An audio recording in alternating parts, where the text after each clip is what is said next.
আসসালামু আলাইকুম। আমন্ত্রণ বাংলাদেশ সংবাদে আপনাদের সাথে আছেন হাসান। শুরুতেই সংবাদ শিরোনাম। টেকনাফে আবারও রোহিঙ্গা বাহী নৌকা ডুবি, 11 জনের মৃতদেহ উদ্ধার, বাংলাদেশের পাশে থাকার অঙ্গীকার মালয়েশিয়ার। প্রধান বিচারপতিকে বাদ দিয়ে অন্য বিচারপতিদের সাথে বৈঠক করে রাষ্ট্রপতি সংবিধান লঙ্ঘন করেছেন, মন্তব্য রুহুল কবির রিজভীর। আত্মহত্যা প্ররোচনাকারী ব্লু ওয়েল গেমসের সব লিঙ্ক 6 মাসের মধ্যে বন্ধের বিটিআরসিকে নির্দেশ হাইকোর্টের। দেখছিলেন পায়নার ইন্স্যুরেন্স সংবাদ শিরোনাম। এবারে বিস্তারিত।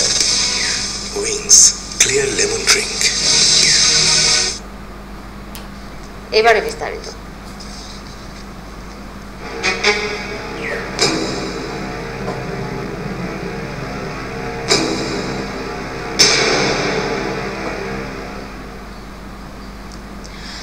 আবারও ডুবল রোহিঙ্গা বাহী নৌকা। এখন পর্যন্ত উদ্ধার করা হয়েছে 11 জনের মৃতদেহ। কক্সবাজারের টেকনাফের শাহপুরীর দ্বীপ এলাকার সাগরের ভোরে নৌকাটি ডুবে যায়। এই ঘটনায় এখন পর্যন্ত 6 নারী ও 5 শিশু সহ 11 জনের লাশ উদ্ধার করা হয়েছে। নৌকা ডুবির পর 21 জনকে উদ্ধার করা হয়েছে। আরও অনেকে নিখোঁজ রয়েছে বলে জানিয়েছেন উদ্ধার রোহিঙ্গারা। জীবনের ঝুঁকি নিয়ে মিয়ানমার থেকে নদীপথে বাংলাদেশে আসছিল তারা। স্থানীয়রা জানান, মিয়ানমার থেকে পালিয়ে আসা অন্তত 65 জন রোহিঙ্গাকে নিয়ে একটি নৌকা সাগরে ডুবে যায়। 29 অগস্ট থেকে 16 অক্টোবর পর্যন্ত নাফ নদী ও সাগরে রোহিঙ্গাবাহী 26টি নৌকা ডুবির ঘটনায় এ পর্যন্ত 183 জনের লাশ উদ্ধার করা হয়েছে।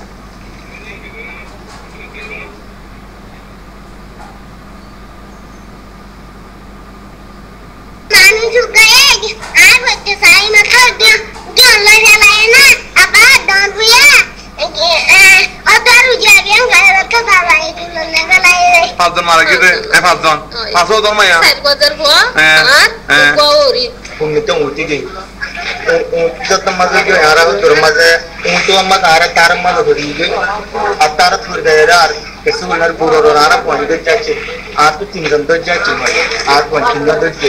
আর বুড়োর মাঝে ক্যাডির মানুষ আছে 37 জন, আর বুড়া কারা বুড়া তোমার আছে যে আছে 30 জন। রোহিঙ্গাদের ফেরাতে মিয়ানমারকে চাপ দেবে মালয়েশিয়া। সকালে কক্সবাজারের উখিয়ায় রোহিঙ্গা ক্যাম্প পরিদর্শনের সময় একথা জানান সফররত মালয়েশিয়ার উপপ্রধানমন্ত্রী আহমদ জাহিদ হামিদি। রোহিঙ্গাদের আশ্রয় ও সর্বাত্মক সহযোগিতার জন্য বাংলাদেশের ভূয়সী প্রশংসা করেন মালয়েশিয়ার উপপ্রধানমন্ত্রী। তিনি জানান, মিয়ানমার থেকে প্রাণ ভয়ে বাংলাদেশে আশ্রয় নেওয়া 3 লাখ রোহিঙ্গার স্বাস্থ্যসেবার জন্য একটি ফিল্ড হাসপাতাল তৈরি করে দেবে মালয়েশিয়া। আগামী 2 থেকে 3 মাসের মধ্যে এই হাসপাতাল তৈরির আশ্বাস দেন তিনি। রোহিঙ্গা সংকট মোকাবেলায় বাংলাদেশের পাশে থাকার প্রতিশ্রুতিও দেন আহমদ জাহিদ হামিদি। রাখাইনে রোহিঙ্গা নির্যাতন ইস্যুতে এবার মিয়ানমারকে দেয়া $20 কোটি ঋণ সহায়তা স্থগিত করল বিশ্ব ব্যাংক। সেই সাথে বাংলাদেশে আশ্রয় নেওয়া রোহিঙ্গাদের ফিরিয়ে নিতে দেশটির নেত্রী অং সান সুচিকে তাগিদ দিয়েছে সংস্থাটির দেয়া এক বিবৃতিতে জানানো হয়, মিয়ানমারকে দেয়া অন্যান্য সহায়তাও পুনর্বিবেচনা করা হবে। এছাড়া পরবর্তী সুবিধা পেতে রাখাইনে রোহিঙ্গা সংকট সমাধানে উল্লেখযোগ্য অগ্রগতির তাগিদ দেওয়া হয়েছে। সহিংসতা বন্ধ করে দুর্গত এলাকায় সহায়তা পাঠাতে সুচি সরকারের প্রতি আহ্বান জানানো হয়েছে। অং সান সুচি সরকার গঠনের পর রাখাইন সহ দেশটির অনুন্নত এলাকাগুলোর সামাজিক ও অবকাঠামোগত উন্নয়নের জন্য গত কয়েক বছর ধরেই মিয়ানমারকে ঋণ সহায়তা দিয়ে আসছে বিশ্ব ব্যাংক। এদিকে রোহিঙ্গা ইস্যুতে লুক্সেমবার্গে আজ বৈঠকে বসছেন ইউরোপীয় ইউনিয়নভুক্ত 28 দেশের পররাষ্ট্রমন্ত্রীরা। ইইউ এর পররাষ্ট্র নীতি বিষয়ক প্রধান ফেডেরিকা মগারিনির সভাপতিত্বে স্থানীয় সময় সকাল 10টায় শুরু হবে বৈঠক। প্রধানমন্ত্রী শেখ হাসিনার সভাপতিত্বে মন্ত্রিসভার বৈঠক অনুষ্ঠিত হয়েছে। সকাল 10টার কিছু পরে তেজগাঁয়ের প্রধানমন্ত্রীর কার্যালয়ে এই বৈঠক অনুষ্ঠিত হয়। বৈঠকে মন্ত্রী, প্রতিমন্ত্রী, উপমন্ত্রী সহ বিভিন্ন মন্ত্রণালয়ের সচিবরা উপস্থিত ছিলেন।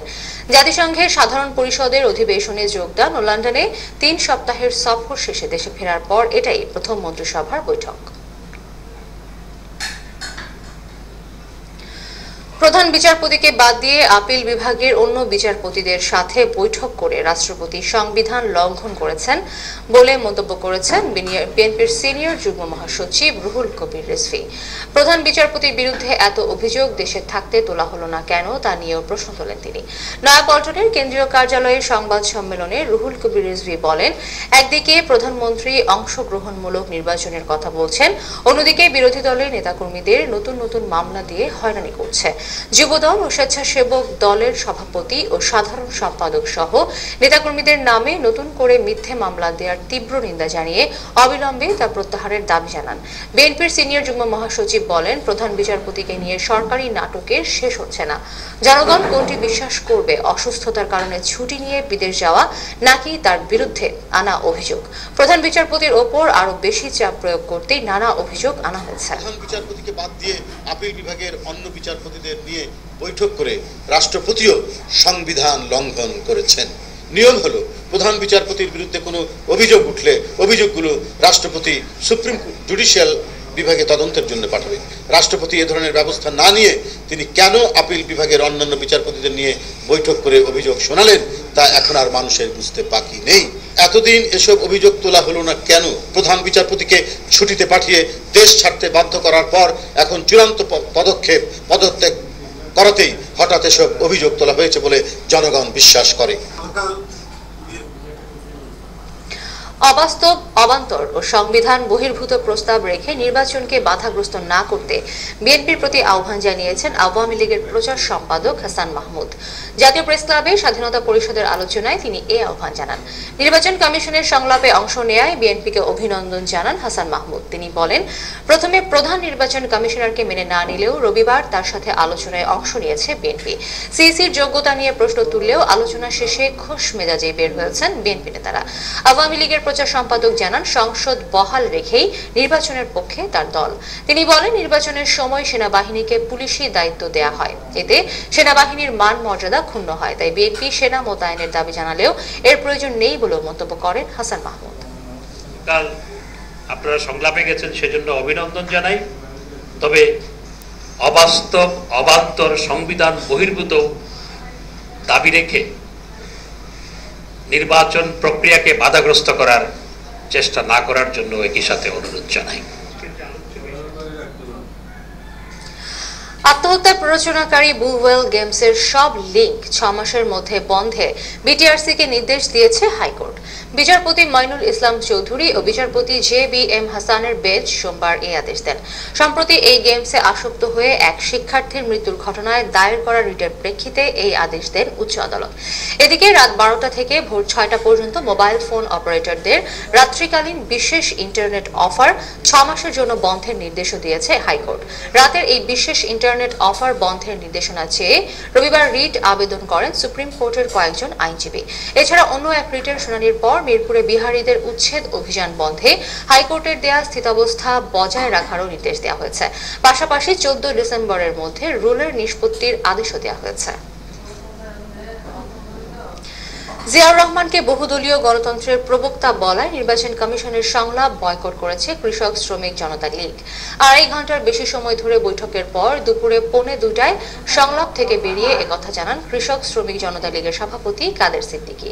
রাজনৈতিক দলগুলোর সাথে ধারাবাহিক সংলাপের অংশ হিসেবে সোমবার সকালে কৃষক শ্রমিক জনতা লীগের সাথে আলোচনায় বসে নির্বাচন কমিশন। সকাল 11টার কিছু পর নির্বাচন কমিশনে এই সংলাপ শুরু হয়।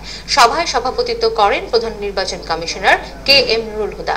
বিকেলে বাংলাদেশের সাম্যবাদী দলের সাথে সংলাপ করবে নির্বাচন কমিশন। গত 24 আগস্ট থেকে রাজনৈতিক দলগুলোর সঙ্গে সংলাপ শুরু হয়। আগামী বুধবার ক্ষমতাসীন আওয়ামী লীগের সংলাপে অংশ নেওয়ার কথা রয়েছে।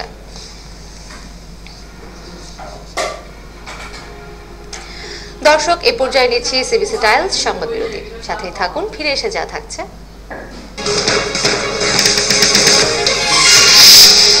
রাজধানীর মুগদায় খালে পড়া 3 বছরের শিশু হৃদয়কে উদ্ধারের অভিযান চলছে।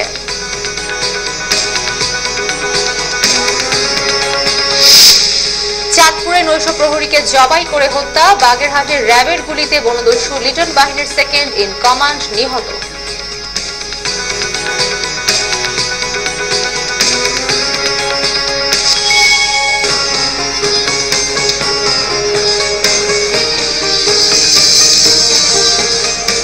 স্বাগত আরো একবার বাংলাদেশ সংবাদে।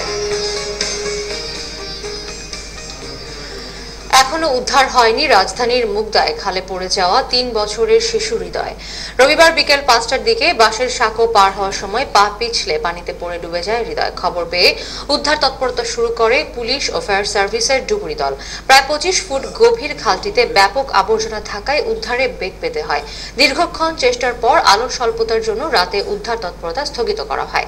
দিনের আলো ফোটার পর সকালে আবারও উদ্ধার তৎপরতা শুরু করে ফায়ার সার্ভিস। এর আগে ২০১৪ সালের ২৬ ডিসেম্বর রাজধানীর শাহজাহানপুরে খোলা থাকা কয়েকশো ফুট গভীর নলকূপের পাইপে পড়ে মারা যায় ৪ বছরের শিশু জিহাদ।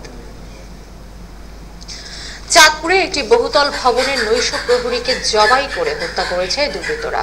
সোমবার মধ্যরাতে সেবা আয়েশা গার্ডেন নামের বহুতল ভবনে এই ঘটনা ঘটে। পুলিশ জানায় সকালে এই ভবনের বাসিন্দারা লাশ দেখতে পেয়ে পুলিশকে খবর দেয়। পরে লাশ ময়নাতদন্তের জন্য মর্গে পাঠায় পুলিশ। এ সময় ৪টি মোটরসাইকেল ছিনতাই করে দুর্বৃত্তরা।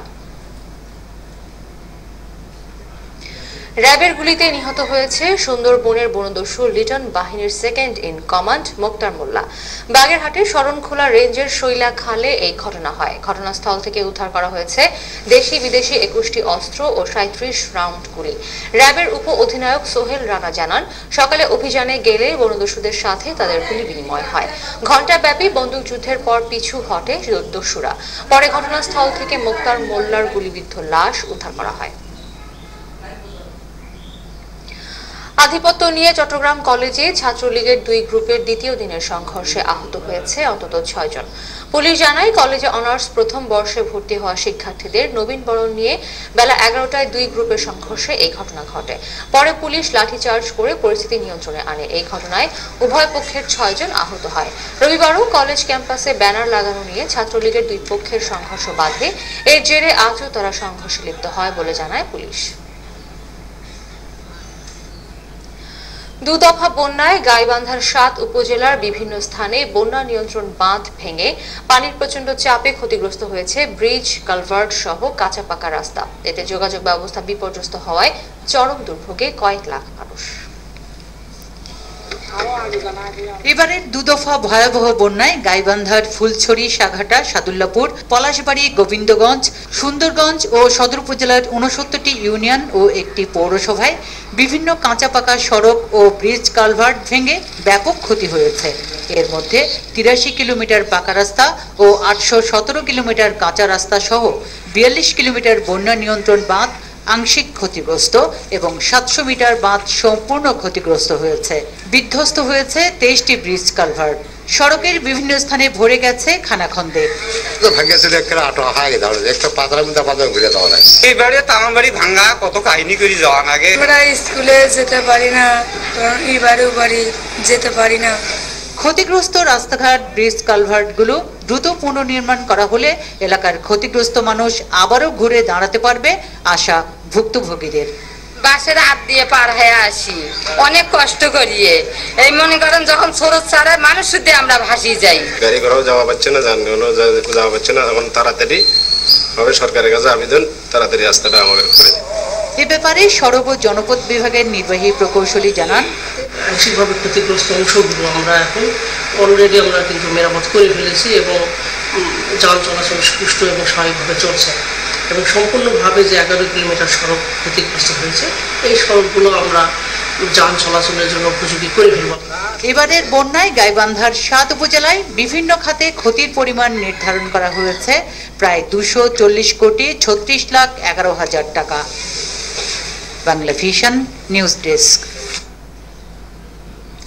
এবারে আমিন জুয়েলার্স আন্তর্জাতিক সংবাদ।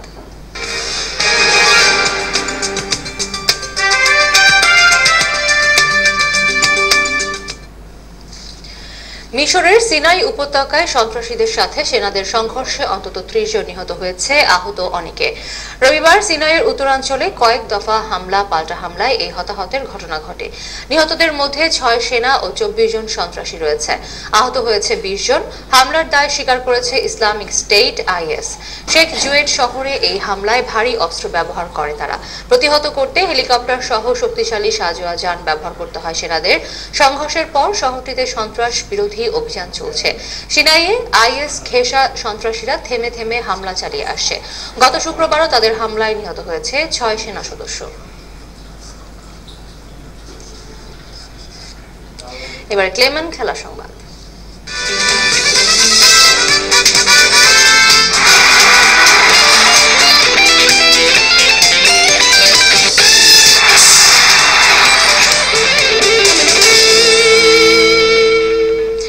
বিসিবি নির্বাচন।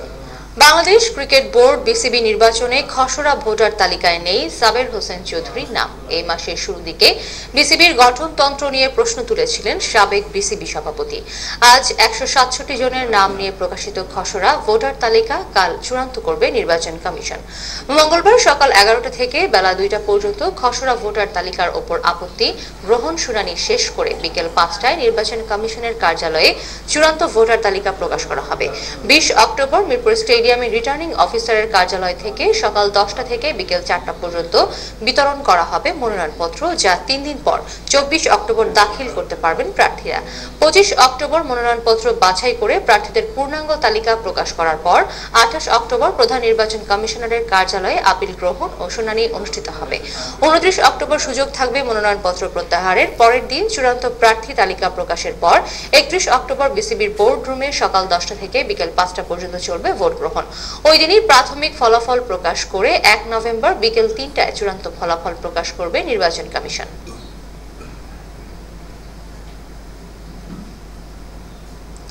বাংলাদেশ দক্ষিণ আফ্রিকা সিরিজ। পা মচকে দক্ষিণ আফ্রিকা সফরের বাকি ম্যাচ থেকে ছিটকে গেছেন কাটার মাস্টার মুস্তাফিজ। রবিবার কিম্বারলিতে প্রথম ওয়ানডেতে বিব্রতকর হারের পর বিষয়টি নিশ্চিত করেন অধিনায়ক মাশরাফি।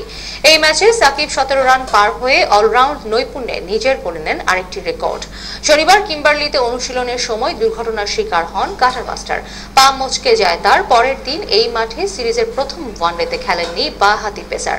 বাংলাদেশ 10 উইকেটে ম্যাচ হেরে দক্ষিণ আফ্রিকাকে সুযোগ করে দেয় ওয়ানডেতে বিনা উইকেটে সর্বোচ্চ রান টপকে জয় পাওয়ার নতুন রেকর্ড।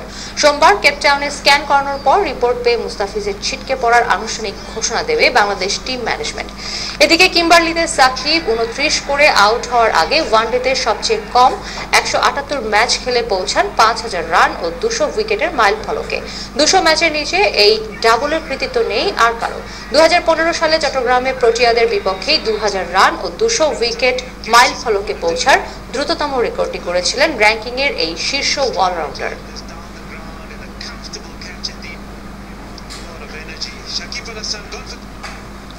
সংবাদ শেষ করব সংবাদ শিরোনামগুলো আরেকবার জানিয়ে। টেকনাফে আবারও রোহিঙ্গা বাহী নৌকা ডুবি, 11 জনের মৃতদেহ উদ্ধার, বাংলাদেশের পাশে থাকার অঙ্গীকার মালয়েশিয়ার। প্রধান বিচারপতিকে বাদ দিয়ে অন্য বিচারপতিদের নিয়ে বৈঠক করে রাষ্ট্রপতি সংবিধান লঙ্ঘন করেছেন, মন্তব্য রুহুল কবির রিজভীর। আত্মহত্যার প্ররোচনাকারী ব্লু হোয়েল গেমসের সব লিঙ্ক 6 মাসের মধ্যে বন্ধে বিটিআরসিকে নির্দেশ হাইকোর্টের।